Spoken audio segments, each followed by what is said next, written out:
Chapter 7: Spirits and Suicide. A great number of unaccountable suicides are due to the obsessing or possessing influence of earthbound spirits. Some of these spirits are actuated by a desire to torment their victims. Others, who have ended their physical existence as suicides, find themselves still alive, and having no knowledge of a spirit world, labor under the delusion that their self-destructive attempts have failed and continue their suicidal efforts. When these intelligences come in contact with mortal sensitives, they mistake the physical bodies for their own and impress the sensitives with morbid thoughts and instigate them to deeds of self-destruction. The fate of a suicide is invariably one of deepest misery, his rash act holding him in the earth sphere until such time as his physical life would have had a natural ending. One suicide case which we contacted was the spirit of a woman, Mrs. X, who had been my Sunday school teacher when I was a boy in Europe, but of whom Mrs. Wickland had never heard. This lady had been intelligent and spiritual, an earnest church member, happily married, and the mother of several children. Without any warning, while apparently happy and contented, she had suddenly hung herself, and the horrified husband and children could in no way account for the tragedy. One winter day, 10 years later, when Mrs. Wickland and I were alone in our home in Chicago, Mrs. Wickland was unexpectedly controlled by a spirit who gasped for breath and seemed to be strangling. This spirit, like so many others, was unconscious of controlling a body not its own, and upon contacting matter, again experienced its last death struggle. After much questioning, I learned to my great surprise that this was the spirit of my former friend, who had ended her physical life by hanging herself. She was still bound to the earth sphere, and related the indescribable mental health she had been in during all those years. As soon as I found myself out of my body, I saw at once the cause for my rash act. Evil spirits who had been attracted to me by the jealous thoughts of other persons were standing near, grinning with devilish satisfaction at their work. They had influenced me to end my life. I had no occasion to even think of such folly. An irresponsible impulse had suddenly come over me. I fastened the rope around my neck and only realized what I had done when it was too late. I would have given the world to have been able to regain possession of my body. Oh, what horrors of despair and remorse I have gone through! My home shattered, my husband broken-hearted and discouraged, and my little ones needing my care. They do not know that I come to them and try to comfort them, and I have seen nothing but gloom and darkness until now.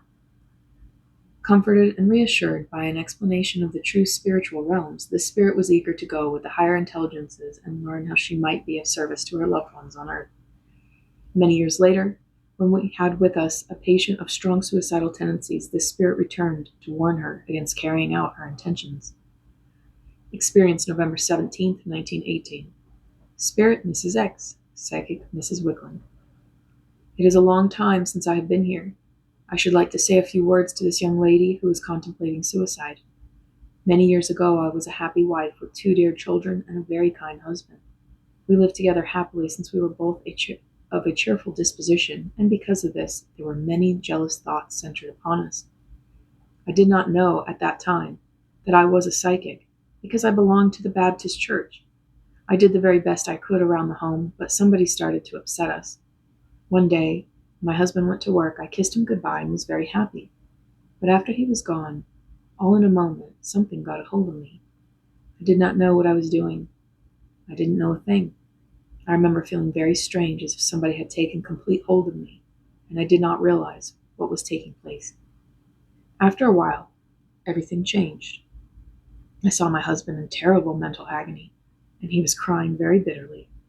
When things became a little clearer to me, I saw my body hanging there. Oh, if you could only realize what a condition I was in. My husband stood there in the shed, looking at my hanging body. He was crying heartbrokenly, but I could do nothing to help him. There I stood at his side, wishing with all my power that I could have that body again, but I could not.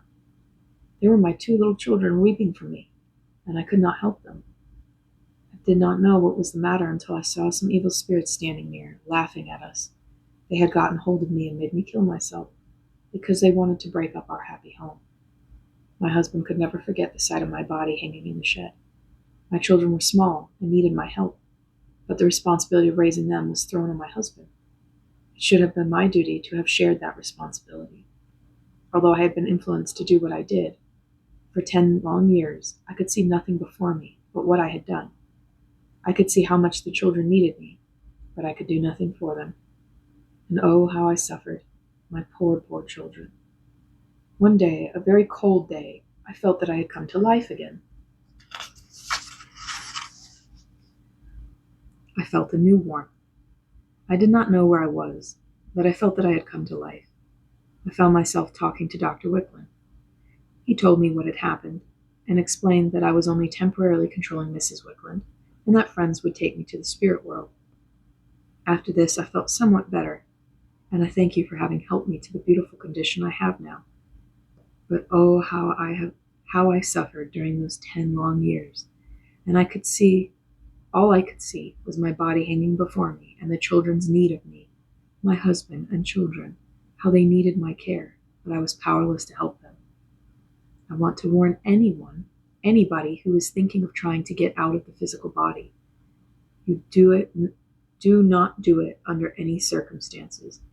You do not know, you cannot realize what a hell you will find yourself in. You cannot step into your body again after you once leave it, and you cannot do your duty to others. Think of my children always having the thought that their mother committed suicide. Neither my husband nor children can ever really forgive me. Even though I was controlled when I did what I did, I have had to suffer. If you had an understanding of the laws of the spirit side of life, you would not commit suicide, knowing the results. Overcome any thoughts of taking your life. Be happy on this earth plane until the time comes for you to go to the spirit world. The 10 years that I suffered was the time I should have remained on earth before passing to the spirit side of life. After my 10 years had expired, I should have left my body, for my life would have been lived out. But during that time, I could have given help to my husband and children. I should not have reached the spirit side of life before my allotted time. And my punishment was to constantly see my body hanging before me for 10 years. All that time, I could realize that my husband and children were in great need of my help. Now I am as happy as I can be until my family is reunited, and I am doing all I can to help my children. I want you to send my love to my dear husband. He feels that he is all alone. I am with him, but I can do nothing to comfort him in his loneliness. Goodbye.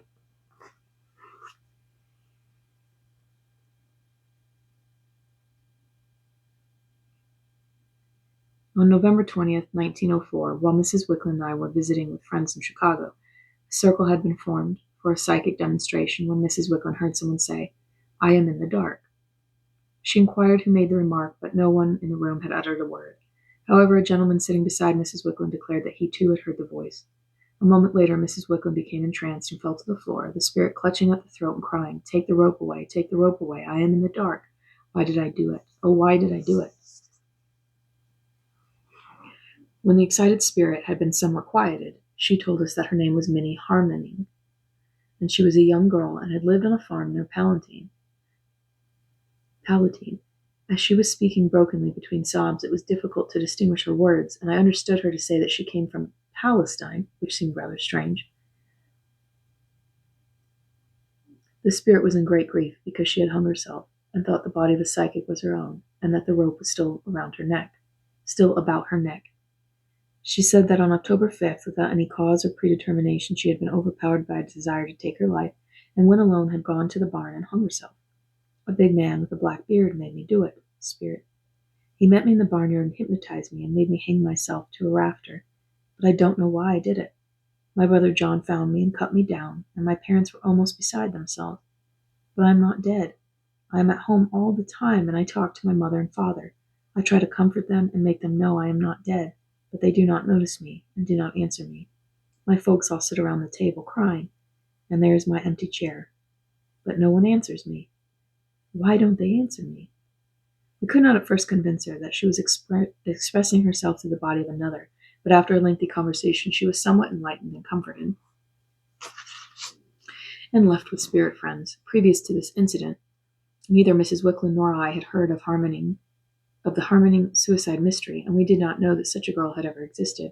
Several days later, a reporter from one of the Chicago dailies came to interview us regarding our research work, and I related our recent experience with the Harmoning girl.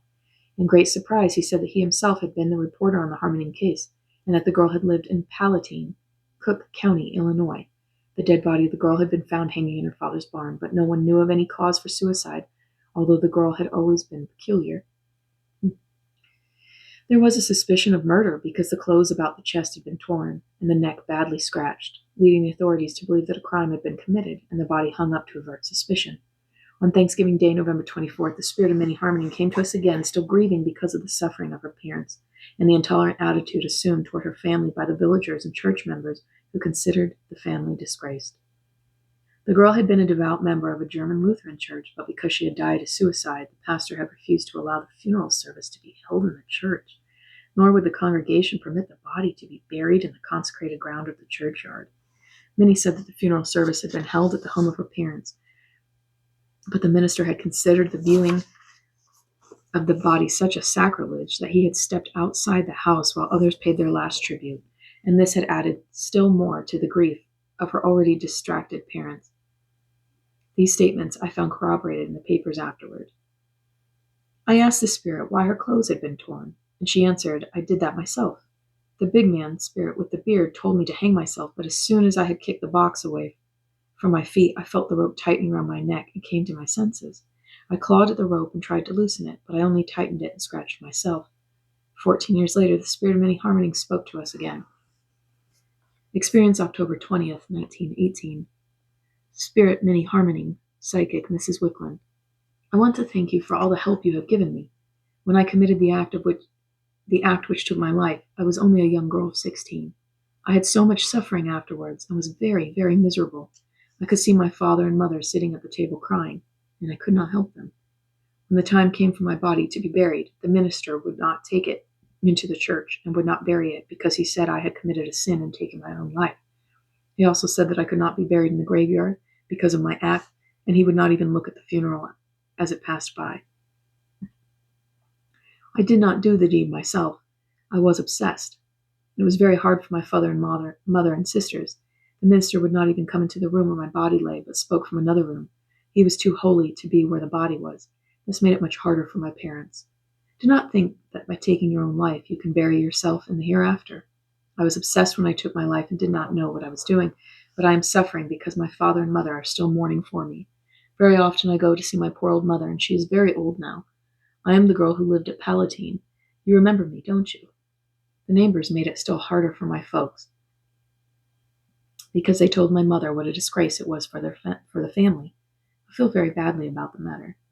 I want to thank you for the help I received here. It was through you that I received light and understanding. I am happy in a way, but not real happy because I feel the grief my father and mother have. When I lived, I did not understand obsession. After I had hung myself, I saw a man beside me staring at me. Just when the rope was around my neck, I came to. I tried my best to get it off my neck, but I had kicked the box from under myself, and my whole weight was on the rope, and I could do nothing. I scratched my body in an effort to free myself, but it was no use. If one takes his own life, he goes through a bitter experience and suffers greatly. Yes, suffers greatly. I thank you very much for the light and understanding I have received, for it has been a great help to me.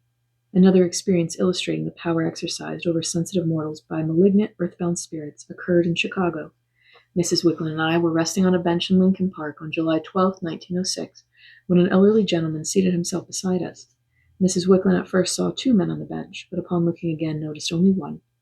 A conversation ensued which drifted into occultism, and when the stranger, Mr. F., expressed an interest in psychic phenomena, we invited him to call at our home. On the following evening, Mr. F. called upon us, and later Mrs. Wicklund became entranced by the spirit of a man who was greatly agitated. He called Mr. F. by name, saying he was his friend, Mr. B. of Cleveland, who had been with him in Lincoln Park the previous week and had had an appointment to meet him there again on that very day. Mr. F was greatly startled by this communication, for his friend had committed suicide in his club at Cleveland the preceding Sunday. Mr. B had lived in Cleveland and had come to Chicago the week before to close a real estate deal, but before final negotiations were completed, had returned for a weekend visit to Cleveland. He was in a cheerful frame of mind when he left his home on Sunday morning, but after conversing with a group of friends at his club, he had gone into an adjoining room, placed carbolic acid in his glass of wine, and drinking it had fallen down dead. Mr. B had been a man of wealth and position, to all appearances singularly fortunate and happy, and there seemed no reason for his suicide.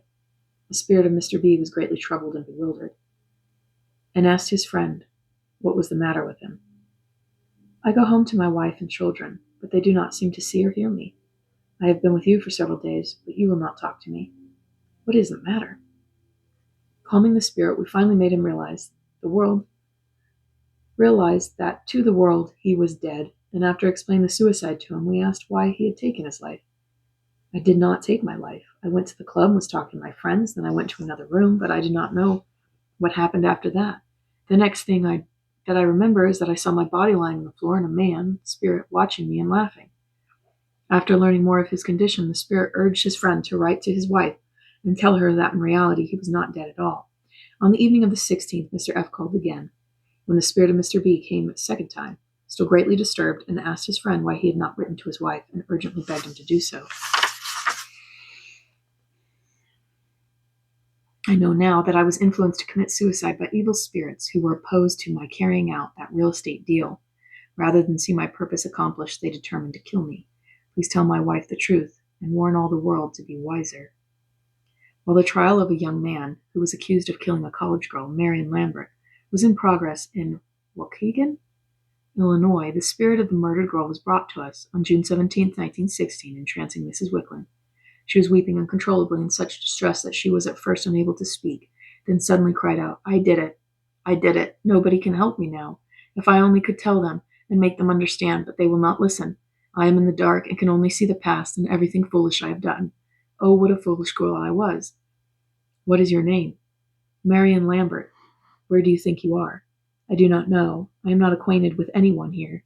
Crying, "They talk of hell, but that could not be as bad as what I have gone through. Just because of my foolishness, I would like very much to get out of all this trouble. I took my own life. I didn't mean to kill myself. I only meant to take enough cyanide of potassium to scare him, and now they blame him for my death. I would so like to do something to make them understand he is not guilty, but but they will not believe me. I talk to the different people at the courthouse, but they take no notice of me and will not listen to me.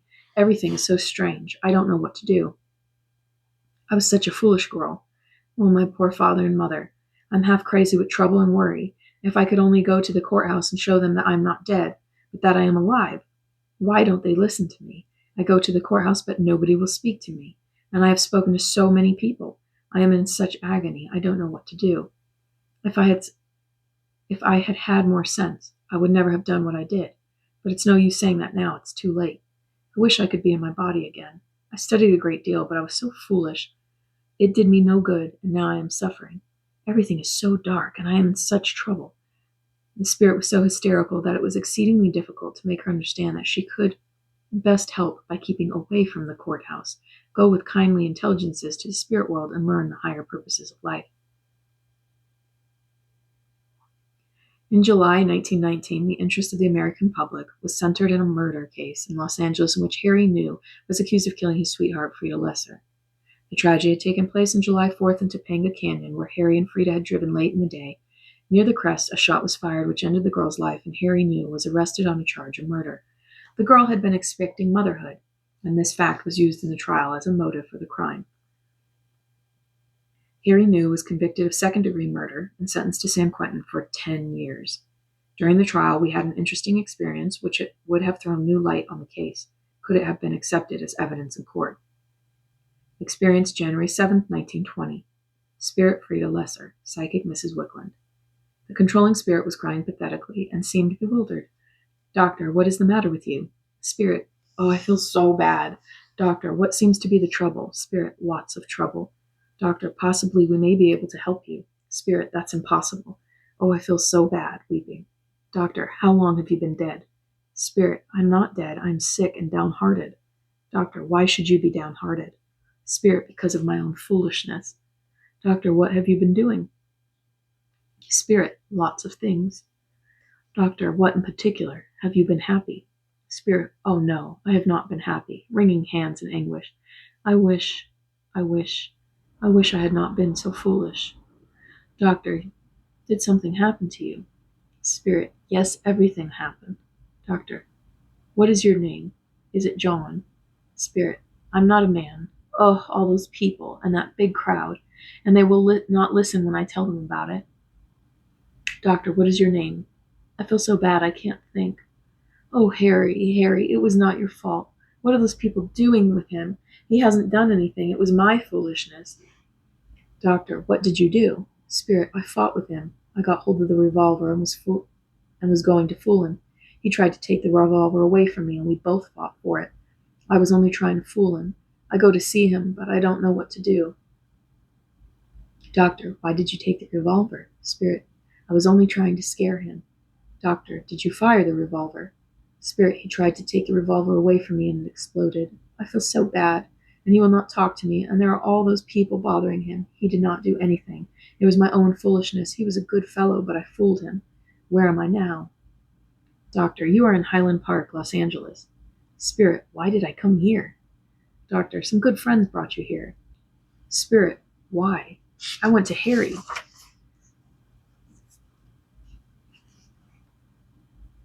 Doctor, do you refer to Harry New? Spirit, yes, of course I do. Doctor, did you care for him? Spirit, I care for him more than ever because I cannot get to him. He did not do it. He did not shoot me. I told him that I would kill myself, and I went to go get the revolver. He didn't get it. I got it from his auto, and I had it. I didn't mean to do anything. I was just going to frighten him. It was just foolishness, foolishness, foolishness. Doctor, what is your name? Spirit, Freda Lesser. Doctor, do you realize that you have lost your body? Spirit, I don't know anything except that I go to my mother and Harry, and all over, and no one pays any attention to me. I want to tell them how things happened, but no one will listen to me. Not anyone. I'm so distressed, and I don't know why I cannot be heard when I talk. I am so unhappy. Doctor, the people you refer to do not know that you are there. You are invisible to them. Spirit, oh, that poor fellow is suffering from my foolishness. You don't know what my condition is. No one will listen to what I say. Not one. Doctor, they do not know you are there. You are invisible to us, and we cannot see you. You are invisible to us. We cannot see you. Spirit, why can't you see me? Crying again and wringing her hands. Foolish girl, foolish girl. Doctor, you must try to control yourself. You have been brought here by kind spirits and allowed to control my wife's body and brain for a short time. You can only use this body temporarily. Spirit, why can't you tell those people that it was all my foolishness? Doctor, they would not believe me if I did tell them. Spirit, tell them what? Doctor, that a spirit came and talked to us. Do you not realize that at the time the revolver went off, you lost your body? Spirit, I thought I had only hurt myself. Oh, how I suffered. I did not see how I could be dead, because when you die, you never suffer anymore, and I have suffered. Doctor, no one actually dies, only the physical body is lost. Your suffering was mental. Spirit, but my head hurts so much. Doctor, that is a mental condition also. Spirit, why can't Harry talk to me? Doctor, he does not know you are there. He cannot see you. Spirit, I go where he is and try to tell them that the whole thing was caused by my foolishness. Oh, if I could only change things. I took that revolver and said I was going to kill myself, but I thought I would only scare him. When he saw I had the revolver, he fought with me to get it away. I didn't mean anything. I was only fooling. I love him and he loves me.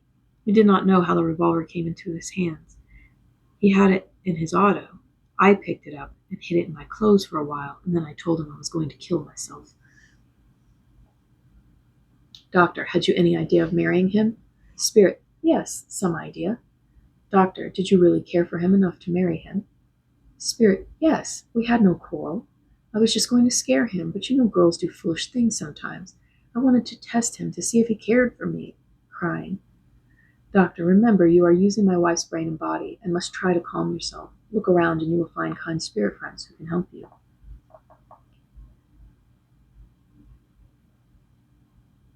Spirit, I can never be helped anymore. I am so unhappy. Doctor, when you leave here, you will be taken to the spirit world. You have not yet found it because you have been so disturbed with your trouble. Spirit friends are around you, waiting to help you. Spirit, I want to tell those men how things happened, but they will not listen to me. They don't seem to hear me or see me. I go to Harry, but because he feels me around him, I go to Harry, and because he feels me around him sometimes, they think that he is crazy. Doctor, you are a free spirit now, and you must listen to the spirit friends who are here. They will teach you how to obtain understanding and overcome your troubles. Spirit, will they kill Harry for my foolishness? Doctor, I hardly think so. Spirit, poor fellow. Poor fellow. I feel so sorry for him. And his mother. They both cry, and my mother cries. Why did I do such a foolish thing? It was a piece of folly. Doctor, now look around and see if you can see friends who will help you. Spirit, there's a young lady standing there. Spirit, and she says that she was helped here. And she says she brought me here. She says she was in the same trouble I was, and that she was helped and is so happy now, and that she can help me. She says she was just as foolish as I was. She took poison to scare her fellow and killed herself. Doctor, does she tell you her name? Spirit, she says she has been around me because she does missionary work, helping to take care of girls in the same trouble as myself. Doctor, does she look sorrowful? Spirit, no, she looks happy. She says she goes around and finds unfortunate girls who are in the same condition she was in when she went to spirit life, crying. Sorry, that's a personal thing there. I just connected. Doctor, don't allow yourself to become excited. You do not realize what a privilege you have in being allowed to control a mortal body and obtain understanding. Many remain in a bewildered condition for years and years. Spirit, the lady standing there says you helped her when she was in the same trouble I am. Doctor, what is her name? Spirit, she says her name is Marian Lambert. She says she works hard to help unfortunate girls who are in trouble and do foolish things, and that she tries to help them to happiness. She says that it is her mission, and that is why she brought me here, crying.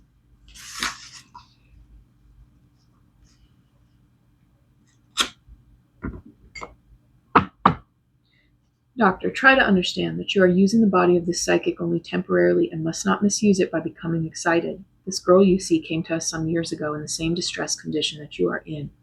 Now she tells you that she is happy and doing missionary work. Spirit, can I ever be happy? Doctor, of course you can. This is only a temporary trouble you are in. No one ever dies. It is only the physical body which is lost. The spirit cannot die. Spirit, but I never understood that. I never heard anything about spirits before. Doctor, if anyone had spoken to you about spirits while you were in Earth life, you would probably have laughed at the idea. Spirit, the lady says she will take care of me. She wants me to rest. I am so tired. She says that I must go with her, and also that I must thank you for the opportunity of coming here. Will I have any more of that awful crying? Doctor, no. You will be taught the real lesson of life. Physical life is only temporary. Everyone has troubles of one kind or another, but through trouble, we become wiser. Spirit, gazing intently at some spirit, her face brightened. Then she shook her head. No, no, that cannot be, crying. Doctor, what do you see? Spirit, I was expecting a baby, and a girl has come holding a baby, which she says belongs to me. Can I have it? Doctor, certainly you can. Spirit, but I am not worthy. They will look down on me. Doctor, you are not going to remain on earth. Spirit, I feel much happier than I did when I came. When did the baby come? Spirit, the baby was freed when you lost your body. Spirit, I don't see how that could happen. Doctor, many things happen with which you are not familiar. You do not understand the wonderful mystery of life. Spirit, did I kill the baby too when the revolver went off? Doctor, when your body was killed, the spirit of the little one was also liberated. While you are talking through this body, we cannot see you. The real things of life are invisible. Did you ever see music? Spirit, I have heard it. I hear beautiful music now. Doctor, you are beginning to realize the real things of life. Spirit, another beautiful lady with white hair is here, and she says she will be my mother for the present, and she will take care of me. She says she belongs to the Mercy Band. Doctor, the Mercy Band of spirits is trying to bring before the world the fact that there is no death, and for many years we have been cooperating with them, helping spirits who are in trouble and darkness. Spirit, this lady is very beautiful. She is not the one who was here first, nor the one with the baby. This one says her name is Mrs. Case. Doctor, when she was on Earth, she was greatly interested in this work. Spirit, the other lady says she will take care of my baby because that is her work. She says her name is Abby Judson, and she takes care of the waif children. She says she was a spiritualist when on Earth, and that she wrote. Oh, I feel so sorry for Harry, for poor Harry. Will he ever forgive me? Doctor, he knows the circumstances, and he will forgive you. Spirit, please, can I go with these people? Will I cry anymore? I have been crying so much that my eyes hurt me. Doctor, the spirit friends will enlighten you and will teach you life's lessons, and you will be happy. A sudden death, undoubtedly attributable to spirit influence, was that of Olive T., well-known motion picture actress. The newspapers reported that Olive T. had committed suicide one evening in the early fall of 1920 in Paris, France, and 6 days later her chum Anna D. also ended her life. Shortly after, the following occurred. Experience, September 22nd, 1920.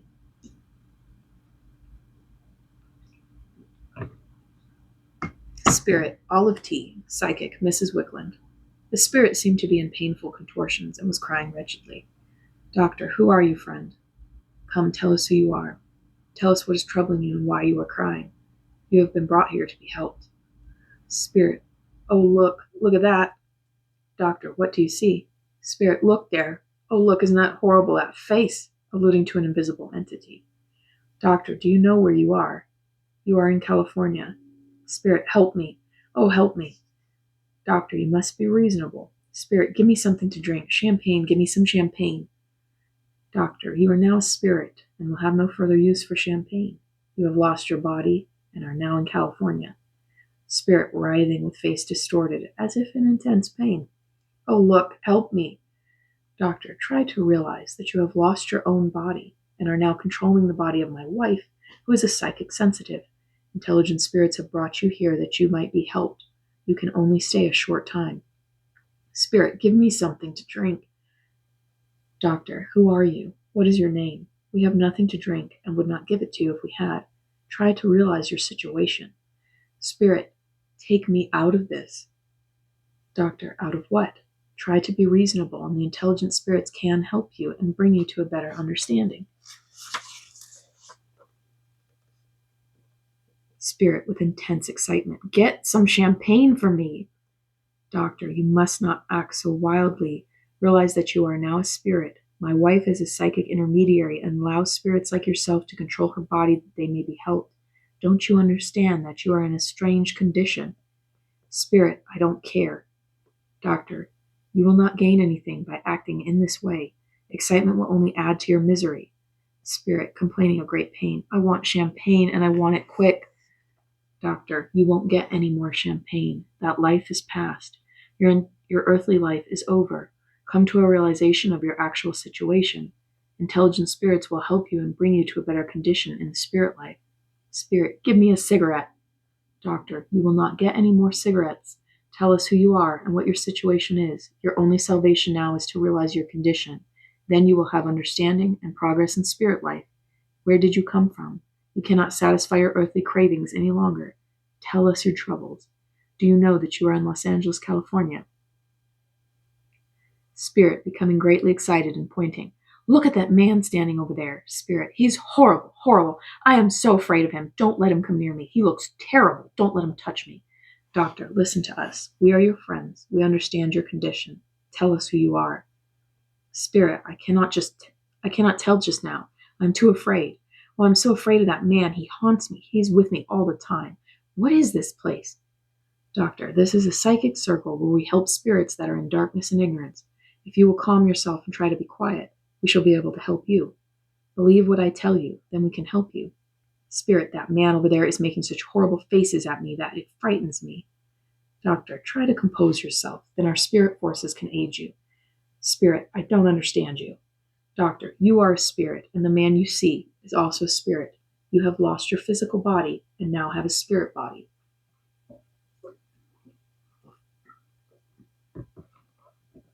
Spirit, I don't understand you, and I am so afraid. Doctor, you do not need to fear. Just listen.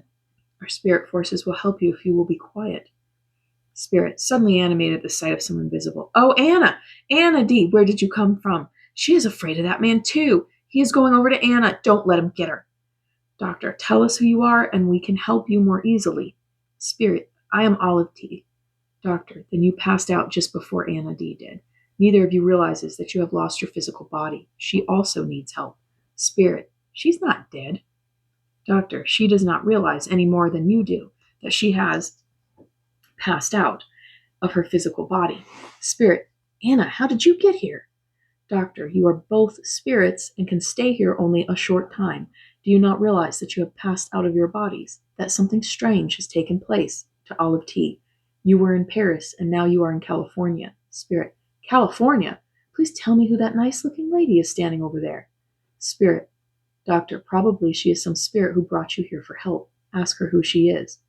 Spirit, why, it's Anna H. Doctor, she is serving those who are in trouble. Spirit, crying, I can't see any more. What's the matter with me? Where am I? Doctor, you are in Los Angeles, California. Spirit, yes, but I'm not with my own folks. Where are they all? Doctor, according to reports, you were in Paris and had been out one evening, after which you went to your apartment and committed suicide. Spirit, there's the fellow that made me do that. That man standing over there, that one who made such horrible faces. The spirit, Doctor, he will not be able to bother you anymore. Spirit, he says he took me to that place where I was. Crying, why should he do that? I got so that I could not sleep because of that fellow. He bothered me all the time. Doctor, you must have been a psychic. Spirit, don't let him come near me. I have already suffered so much through him. Nobody knows how I have suffered. No one understood my different moods. Doctor, how could they when they knew nothing about spirits troubling people? You were obsessed, and very few understand obsession. Spirit, I feel very sick, but please do not let me die. I want to live. Doctor, nobody ever dies. Only the physical body is lost. You have lost your physical body, and from now on you will begin to live in the spirit world. Spirit, say, Anna D., why are you here? Doctor, does she know that she has passed away? Spirit, agitated and weeping anew with fright. That fellow standing over there, he is the cause of her death. He says so. Doctor, you are using my wife's brain and body, and you must try to quiet yourself. Anna H. brought you here for help. Spirit, she doesn't care for me. Doctor, listen to what she says. Be calm and listen. Be quiet. By being quiet, you can be helped. You must have some regard for my wife's nervous system. She allows spirits like you to control her body, so you must not misuse it. Listen to what Anna H. says. Spirit, Anna H. says that she is now serving those who are in the dark because of their foolishness, selfishness, and the misuse of money. She is striving to do her part, crying again. If I had only understood. Doctor, you would not have listened to anything about spirits when you had your body. Spirit, I don't know what you mean. Doctor, I mean that you have lost your mortal body and are now controlling my wife's body. We are talking to you, but we do not see you. Spirit, where am I? Doctor, you are in Highland Park, Los Angeles. Spirit, I can't understand things. Anna D., how do you come here? Are you in Paris too? Doctor, what does she say? Spirit, she says she doesn't know anything. She feels so strange. Doctor, she is also a spirit and does not understand her condition. Spirit, Anna H. brought her here too. She says that by serving others she has progressed. Doctor, she controlled this psychic about 2 years ago. Spirit, she says that she will take care of us both and that I can get rest and sleep. I will go with her and will take Anna D. along with me because Anna H. brought us two together. She says Anna D. also needs help. Doctor, you will find many intelligent spirits who will be willing to help you. Spirit, that horrible fellow cannot bother me anymore, can he? He scared both Anna D. and me. We were together so much. Doctor, the man you speak of is also a spirit. He will not trouble you anymore. Spirit, I got so that I could not sleep, and I felt so badly. Doctor, I presume that the spirit you speak of impressed you to do the things you did. Spirit, yes, that is so. Doctor, now you must go with Anna H. She and the others will help you. Spirit, she says I can go to sleep and rest. I see so many people, and I don't know who they are. Spirit, I am tired and I want to rest. I have not had any rest for years, it seems, but it was only a short time, I suppose. Now I will go with Anna H. Goodbye. Shortly after the death of Virginia R., cinema star who died in San Francisco, the spirit of the girl was brought by Olive T. to our circle to be awakened, and afterwards Olive T. herself spoke through the psychic. Experience April 19th, 1922. Spirit Olive Tea. Psychic Mrs. Wicklund. I felt that I must come in and thank you for the glory that has been bestowed upon me since the time I was last here. During our childhood, we should be taught the real lesson of life and made to understand life in its true sense. Let pictures be shown of the real life. If they would put on the screen the pictures of the real life, the real understanding, and teach the people that there is no death, teach them of the beautiful conditions on the other side of life, which are waiting for everyone entitled to them. After they understand the higher life, the world would be different. I lived in a life of make-believe, and we tried to amuse humanity. I am sorry for the girls who fall into a life of sport. They think they have a good time, yes, for a while, but there is always some little voice, conscience, that bothers you no matter how you try to kill it. Oh, if I could only teach the young girls, teach them of the folly of such a life. If I could only teach them to look up to the higher life and show them the truth of that life. We should teach people to live for others, not for self. We should teach the girls the principles of life, not falsehood. One thing that is very detrimental to the world is drink and morphine. As conditions are now, they are driving the girls and boys to misery. People condemn without acting, and what do they gain? They drive the young to the depths, because when the law forbids things, they want them, and in some way or another, they get them. They enjoy them more because they are forbidden. There is also something else. You know, whiskey and the other alcoholic drinks have 1,000, yes, 1,000,000 thoughts that go with them. The cranks concentrate their minds on drinks and condemn it, and when sensitives get it, they become wild. They become crazy with all the thoughts that are sent with it. It drives them down and down. Man should live and learn of God's wonderful manifestations. God is the life of all, but man is the devil. I do not mean man alone when I say man, but I mean humanity. God gave us a free will, but we misuse it. People should be taught the true teachings of Christ. They say, did not Christ make wine? And did he not give it to the people? They do not understand that it was the wine of life. Christ spoke about the spiritual. The majority of people think he spoke of the material. Understand God right. Do not let us fear him. He is not a man sitting on a throne, but he is the spirit of all life. Everything around us is a part of his divine life. Evil has its place just as the good has. If we had no evil, we could not know the good. It is only from the experience we pass through, we learn the lessons of life, that we gain wisdom and learn of the life everlasting that lies before us.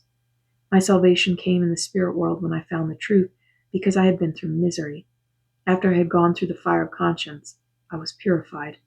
I was anxious to find the truth, and after I found it, there was no doubting. I wanted peace and harmony, and I was then ready for it. You find gold after it has gone through the fire of purification.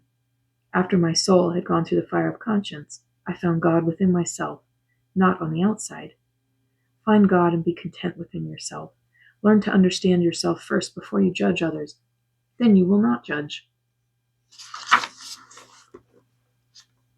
Let us be friends to all, do good to all, and do good whenever we can. Let us conquer self.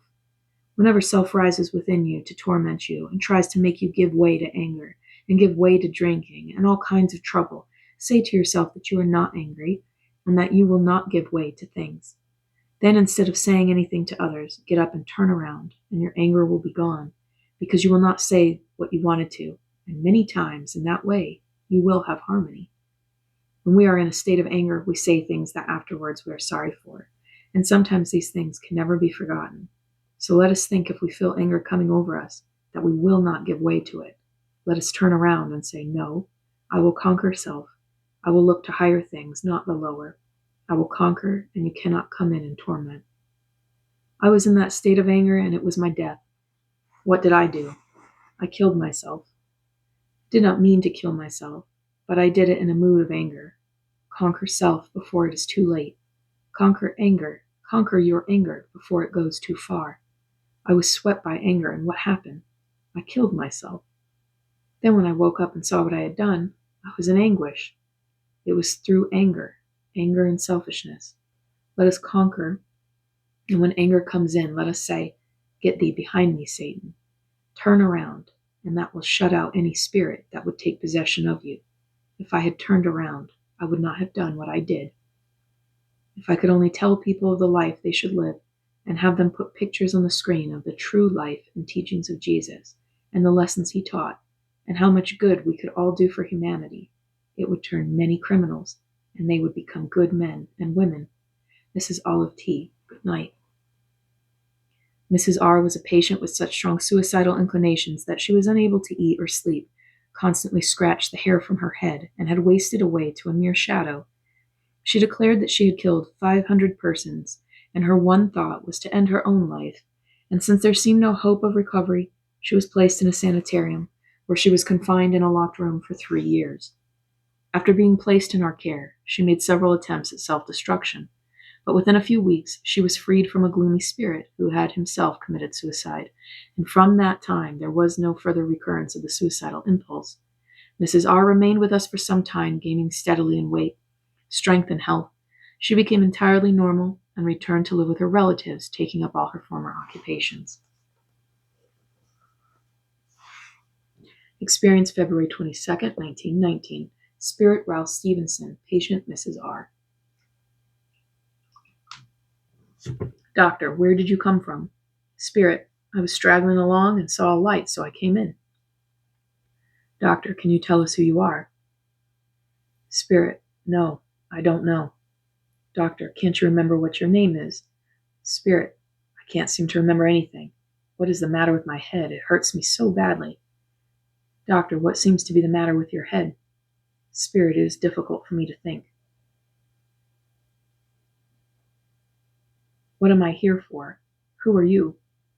Doctor, they call me Dr. Wickland. Spirit, what kind of a doctor are you? Doctor, medical. What is your name? Spirit, my name? It is strange, but I can't remember my name. Doctor, how long have you been dead? Spirit, dead, you say? Why, I'm not dead. I wish I were. Doctor, if life is life so unpleasant for you? Spirit, yes it is. If I am dead, then it is very hard to be dead. I have tried and tried to die, but it seems every single time I come to life again.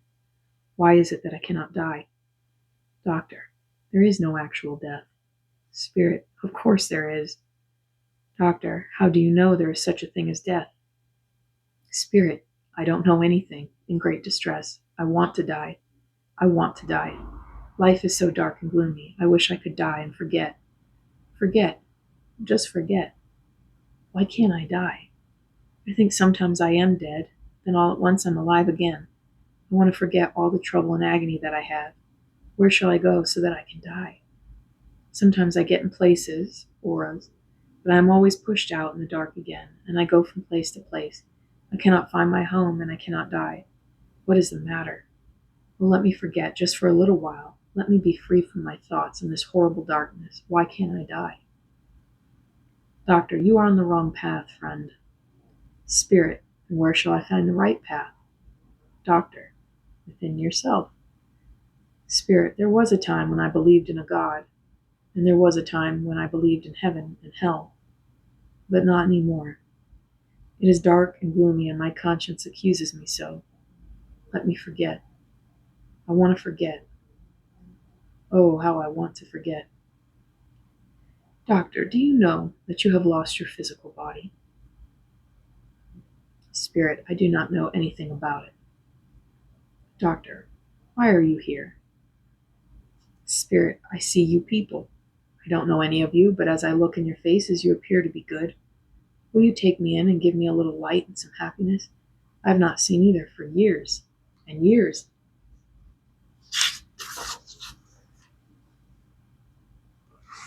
Doctor, what is causing all this trouble? What is causing all your trouble? Spirit, why is it there is no God? Spirit, why is it there is no God? Why does he let me be in this darkness and gloom? I was once a good boy, but I was...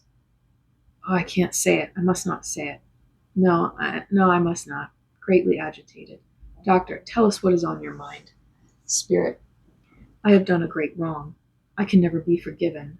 God would not forgive anyone like me. No, no, no. Doctor, try to understand your condition. We can help you. You say you are a man. Spirit, I am a man. Doctor, you are using a woman's body. Spirit, I cannot think how I could have become a woman in my sorrows and not know it. seeing an invisible and becoming widely excited. Don't come here. Don't. Go away. Look over there. Go away. I can't stand it. Doctor, what have you done?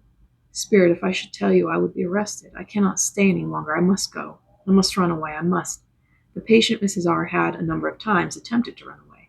They are coming after me, and if I stay, they'll catch me. Let me go. There they are, my accusers. Doctor, where do you think you are? Spirit, in New York. Doctor, you are far from New York. You are in Los Angeles, California. What year do you think it is? Do you know that it is 1919? Spirit, 1919? That can't be. Doctor, what year do you think it is? Spirit, 1902. Doctor, that was 17 years ago. Can't you realize that you have lost your physical body? There is no actual death, only transition. Only the physical body is lost. Did you ever study the problems of life and death? Spirit, no, I never studied anything. I only believed. My name is Ralph, but I forget my last name. My father is dead. Doctor, no more than you are. Spirit, of course I am not dead. I wish I were. Will you please take me away from here and kill me so I can die? Mrs. R had often begged to be killed. Oh, here they are coming in again. Here they are coming again. I will not confess. If I do, they will put me in prison, and I am in trouble enough. Doctor, you are in darkness owing to your ignorance. Confess, and we will help you. Spirit, I cannot confess. I have tried before, but I could not. My past stands out right before me. Doctor, from what you say, you have evidently been obsessing people, and in your effort to kill yourself, you have probably caused others to commit suicide. Haven't you found yourself in queer circumstances at times?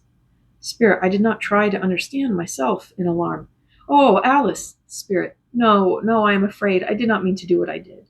No, Alice, don't accuse me. Doctor, if you will tell us what your trouble is, we can help you. Spirit, we told each other that we would die, but we did not die. Alice, why did you tell me to kill you? Why did you? I killed you first, and then I killed myself, but I could not die. Oh, Alice. Doctor, she probably understands conditions better than you do.